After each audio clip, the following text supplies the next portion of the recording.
біздің білімімізді дамытатын орта деп айтуға болады. Себебі осы кітапхананың арқасында қанша көп кітап болса, біз де сонша көп білім аламыз.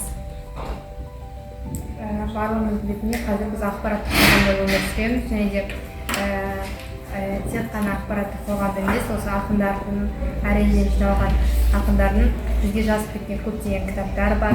Осы кітаптар арқылы біз бір түйін шығарып, идеал адамға жетуге болады. Ұлы тұлғалардың кітабын оқи отырып, біз сол тұлғалардың басынан өткен өмірлік жағдайларды шешуге түйін табамыз. Кітапхана бізге қаншалықты қызықты мәліметтер береді. Біз өзіміздің бірінші білімімізді кітапханадан бастадық. Кітап бізге білім берді. Біз білімді алып шығуымыз керек.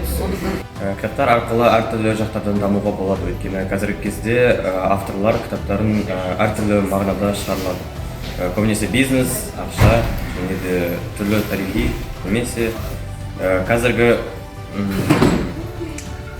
қазіргі мәдениетті дамытады. Кітап бұл тек қана жай қағазға жазылған мәтін емес, ол әр адамның жан дүниесін, ой сезімін байытатын қазына деп айтылады.